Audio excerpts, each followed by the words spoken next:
Former employees at the company said that they had no idea that Tom Motsepe was actually Tarbo Bester, and they confirmed that he was pretty much hands-on with the company and would transfer funds whenever they needed. They said that Tom, who they thought was based in New York, would often meet with them via video conference discussing strategy for the business. They never believed that anything was wrong, as Tom even had a Twitter profile where he would Photoshop pictures to make it seem like he was doing ordinary things. He was even able to convince employees from other media companies to quit their jobs and join his company instead, believing they were about to work at an industry-leading company associated with 21st Century Fox. It's crazy to think that Tarbo Bester was able to run an entire company while behind bars, and it would be naive to believe that the guards had no knowledge about what was going on. After his escape from prison, it's believed that Tarbo then assumed the name TK Nkwana, and that he then ran a $1 million scam construction company with celebrity doctor Nandipha Magudumana. It's alleged that the couple convinced several people to pay millions for construction projects, but never delivered the goods. The company was called Aram Properties and registered in the name of Nandipha Magudumana. Many of the victims confirmed that they were introduced to TK by Dr. Magudumana and said that he took care of the day-to-day operations of the business, while Magudumana attended to work at her practice. It has also since been revealed that someone from the official Aram Properties Instagram account had been reaching out to influencers and models, inviting them to audition for a Netflix show called Hot Property Chick. Luckily, it doesn't seem that any of the ladies agreed to the invite, although at least one person agreed to a Zoom meeting to ensure that it was legit. Screenshots from the Zoom meeting shows the profile picture of the initiator seemed to resemble Tarbo Bester. During the Zoom call, the lady was invited to Cape Town, where she was due to audition for the Netflix show. Her gut feeling, however, told her that something wasn't right, and she ended up canceling at the last minute. After the pictures of Tarbo leaked online, Dr. Nandipha Magudumana abandoned her practice as well as the mansion she was renting with an unknown man. Video footage from a private investigator was recently put online where Dr. Magudumana was approached by a private investigator who was hired by accreditors to track her down. It's believed that she had driven her leased vehicle to the neighboring country of Zimbabwe and that she abandoned the vehicle there, despite still owing approximately $40,000 on the car. The video is believed to relate to an incident in 2022, around the same time as when Tarbo escaped from prison.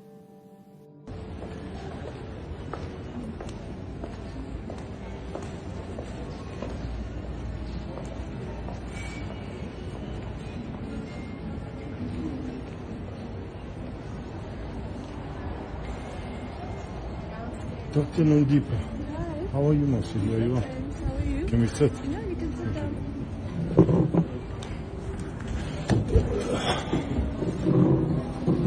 How are you, mate? I don't know if you want to discuss this in front of your colleague. It's a personal matter with Carbon Black Auto, where you took the car over the border to Zimbabwe. You're still outstanding 700,000 and there's a case opened against you. There's a docket against you.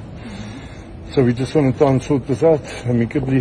You can speak in front of him. Okay. Can we carry on? Okay, ma'am. You borrowed a car from Carbon Black, is that right? And then you said you want to purchase a vehicle. You signed this letter. Is that right? Yeah. Right. Okay, you started paying and you stopped paying. Then the car tried to cross the border in Zimbabwe with a false number plate. No. The car's still standing at the border. We've tracked the car to the border. We're busy You're also on it here. Thingy, so you want to know what's happening with that thing. I got the purchase. There's outstanding balance. On April 8, 2023, Tarbo Bester was arrested in Tanzania.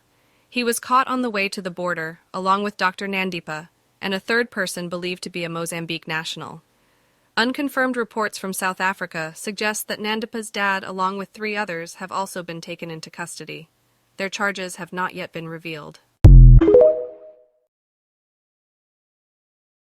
My name is Nick Yaris. I was convicted of the and murder of a woman I never met at the age of 20. I then spent the next 23 years in solitary confinement, except for a brief lapse when I escaped from death row in 1985, spent 25 days on the FBI's 10 most wanted list until I had the courage to turn myself back in. I was then returned to Pennsylvania, where I was originally sentenced to die. I became the first man in the United States to seek DNA testing to prove my innocence. It took me 15 years and a letter to the courts asking to die to get that accomplished. In 2004, I was released. In the 19 years that have preceded that, I've gone around the world teaching people about neuroplasticity healing. The True Geordie Podcast. A man hired a hitman to kill his wife, but she ended up killing the hitman with her bare hands. On September the 6th, 2006, Susan Kuhnhausen had had a busy shift as an A&E nurse. As she got back to her home in southeast Portland, she saw that a note had been left for her from her husband, Mike. The pair had been married for 18 years, and he left the note to say that he was off to the beach. The 51-year-old then went upstairs when she was met with a terrifying attack. A stranger was hiding behind her door and jumped out and started attacking her with a hammer. Susan had no idea this man was Edward Haffey, who was a hitman hired by her husband to kill her. The 59-year-old criminal had been paid $50,000 to kill Susan. Luckily, due to her training as an A&E nurse, Susan was no stranger to self-defense. She dived at the man, tackling him against the wall. She described her adrenaline going into overdrive, and she knew this was a fight for her life. She wrestled the hammer off him and struck him in the head. She screamed at him, asking who sent him, but he wouldn't reply. She ended up grabbing him by the throat and strangling him. She then describes panicking and running to try and escape. However, as she tried to flee the house, Edward grabbed her again and started punching her in the face. She decided to bite him in the arm in case she died so that he would be linked to the crime. Luckily though, she managed to get him in a chokehold and eventually he went floppy. She grabbed the hammer and ran to her neighbour's house. It was there that she rang police, and obviously when they arrived at her house, they found the body of Edward Haffey. Police also discovered his daily planner, and in it was a note saying call Mike and Susan's husband's phone number. It transpired that the two knew each other and they were actually colleagues. A week after the attempted murder, police found Mike hiding out in Oregon. The next day, Susan filed for divorce. In 2007, Michael pleaded guilty to soliciting a murder-for-hire plot against his wife. Shockingly, he was only given 7 years in prison. Light was coming out. I promise you. No. No.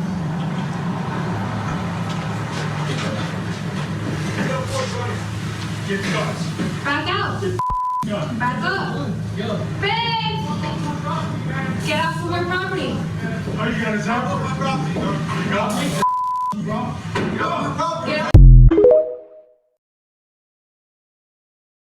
Horrifying Women of History, Part 1. Kate Bender. Known as the Beautiful Throat Cutter, Kate Bender was a member of the infamous Bender family who terrorized southeastern Kansas in the 1870s. They ran a small grocery store and inn that also served as a gathering place for travelers passing through the area. But behind closed doors, the family was involved in a sinister business that would haunt the town for years to come. Kate was known for her beauty and her charm, which she used to lure unsuspecting travelers into the Bender Inn. Once inside, the travelers were offered a seat at the family's dining table, where they were served food and drink. But what the guests didn't know was that the table was rigged with a trap door that led to a hidden cellar. As the guests enjoyed their meal, one of the family members would hit the trapdoor lever, causing the guests to fall in the cellar. There, they were killed with a blow to the head, or their throat was cut. The Bender family would then strip the body of valuables and bury it in the orchard. Over time, the townspeople grew suspicious of the many disappearances and began to investigate. When they searched the Bender Inn, they found evidence of the family's crimes, including bloody clothes and weapons. Kate and the rest of the Bender family fled the town before they could be caught, but their legacy of terror lived on. Years later, a group of hunters stumbled upon the Bender Inn and found the remains of victims buried in the orchard. Kate and her family were never found, and their fate remains a mystery. But the horror of their crimes will never be forgotten, and the Bender Inn stands as a chilling reminder of the evil that can lurk in the most unsuspecting places. Imagine being kidnapped by your own friend's father. Trigger warning for graphic content and descriptions. On April 21st, 2003, in Cleveland, Ohio, 16-year-old at the time Amanda Berry was getting ready to go to her work shift at Burger King. Her mom came in and gave her a kiss goodbye, and unfortunately, that was the last time that her mom would ever see Amanda. On her way home from work, Amanda ran into her neighbor and her friend's father, Ariel Castro. Ariel was super familiar to Amanda because he was a school bus driver and, like I said, was the father to one of her close friends. When he offered her a ride home, she didn't think much of it and accepted. Before dropping her off, Ariel offered Amanda to come inside to their home and say hi to his daughter, which Amanda agreed to. Once inside of his home, Ariel said that his daughter was in the shower, so that he was just going to give her a house tour until she got out. This is when Amanda noticed a strange woman watching TV, just kind of lifeless, near the basement. But Ariel told her that she was just a woman who was renting the room. He then brought Amanda down to the basement because he wanted to show her something down there. But once she was down there, she noticed the room was completely dark, the windows had been covered, and everything was pretty unsettling.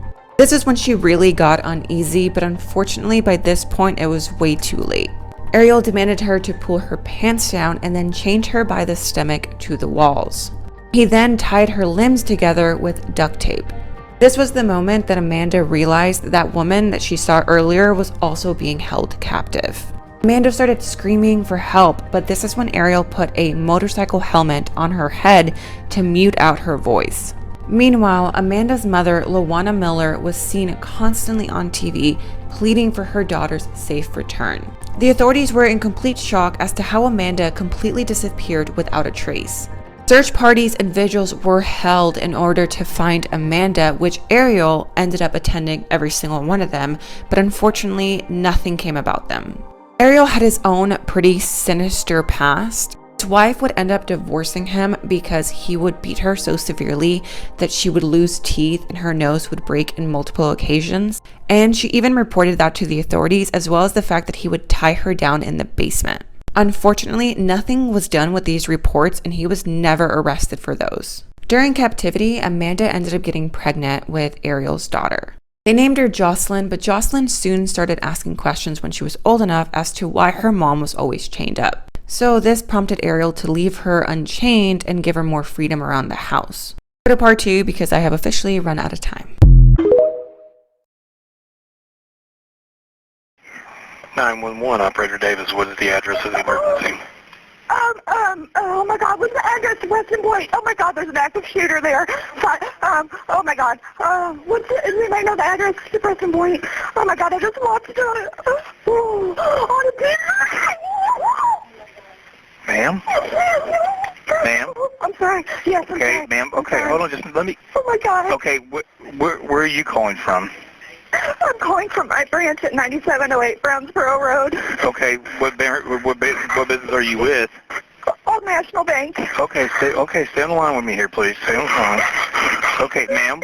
Sorry, I know you're upset, but I've got. For me in order to get information from you, I need to, because you're the only person calling this in to us. Okay, so 333 East Main Street, what's the name of the business we're going to? It's Old National Bank. Okay, that's the business we're going to also? And how do you know you have an active shooter on the site? I just watched it. How'd you watch? You watched it on a team's meeting? Yes, we were having a board meeting. Video board meeting? Yes, with our commercial team. Okay. And did you see the suspect? Yes. Okay, stay on the line with me here. Stay on the line with me, please, okay? He's a white man. Okay. Let me get the run sent up. Just stay on the line with me, okay? One moment here. Okay. This video's still going. Oh, my God. I can't see anything now except for the ground.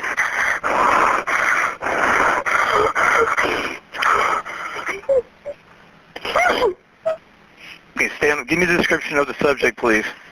I just saw it was a white man, dark hair. Okay. What about clothing? He had khakis on. I think he had khakis on, maybe. He had a rifle, gun. Khaki pants or shorts. And do you know what board or room number they would have been? It was the boardroom. It faces the river side of the building. And it's It's a circular-shaped office. The branches, you walk in, and the retail center's on the left, which is probably still locked. Okay. The boardroom and all the offices you enter. Okay, so to the the right. 333 East Main Street, is there a suite number on Old National Bank for 333 East Main Street? It's the first floor. No, it's the entire first floor. Entire first floor. Okay, did you see anybody shot or you just see the guy? I seen somebody on the floor, and we heard multiple shots, and everybody started saying, "Oh my God!" And then he came into the board. Okay, what was the color of the shirt or the clothing he had on his shirt? I heard the khaki pants. Oh God, I don't know if I can go back on. Okay, no, you're fine. Do you remember like at all anything? Did he have could you give me any further description? Do you remember like did he have any ball cap? Did he have any facial covering? Did he have anything like that on? Backpack? I don't think he did. I don't think he did. It happened. He was in and out of that room very quickly. Okay. But it was. We do have multiple people calling now. Okay, we do have to run up. Can you stay on the line with me just a moment, please? Okay. Where is your emergency? Yes, my son might be. He apparently has a gun and he's heading toward the Old National at on Main Street here in Louisville. Main Street, Old National? Yes, and this is his mother. I'm so sorry. I'm getting details secondhand. I'm running to it now. Oh my Lord. Okay. And what exactly is going on with him? What is he saying he's doing? I don't know. I'm getting this information from his roommate. I think he's never hurt anyone. He's a really good kid. Please don't come up to him. Okay, and you said he was headed to the Old National Bank. Did he say what he was going to do there? I don't know. I don't know anything. We don't even own guns. I don't know where he would have gotten a gun. Okay, so where did you get this information from? Who told you what's going on? His roommate called me. His roommate's very concerned. So this was, I'm sorry. I don't know what I'm doing. Please, he's non-violent. He's never done anything. Please. Okay, and you don't believe he owns guns? I know he doesn't own any guns. Okay, and so did the roommate mention him having any weapons or anything? I don't know, ma'am. I'm sorry. I'm trying to get into my car. My son's talking to me, and they're asking me questions about other things. And I'm shaking. I think maybe his girlfriend family has guns. Okay. I don't know. Maybe he saw them. I don't know. Okay. All right. Well, have your name and number in here, and if officers have additional questions, they'll give you a call back. But I'm going to let them know. Okay. Oh, okay. So should I? What do I do? Just go there? No, I don't want you to go to the location. Okay. No, I don't want you to go to the location, ma'am. Okay. We're going to the location. Right. I don't want you to go to the location. We have a situation that's going on down there right now. We've already had calls from other people, and I do not need you to go to the location at this time. Okay. It's dangerous there. You've had calls from other people, so he's already there? Yes, at Old National Bank on East Main Street we have, and I'm advising you not to go to the location because it is an unsafe situation and officers are already at the location, ma'am. Okay.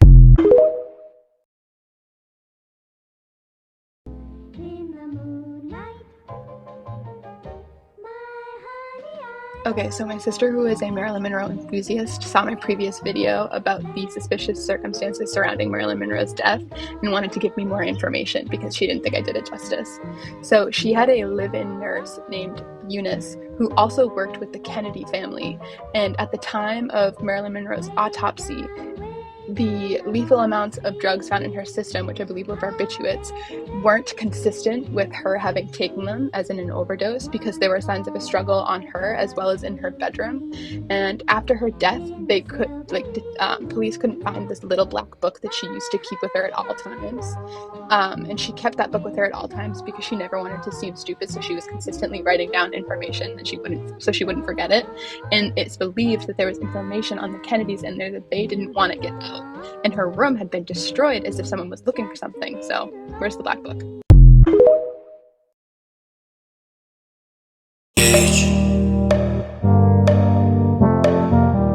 I can't go on without you. I hope you'll feel the same mood.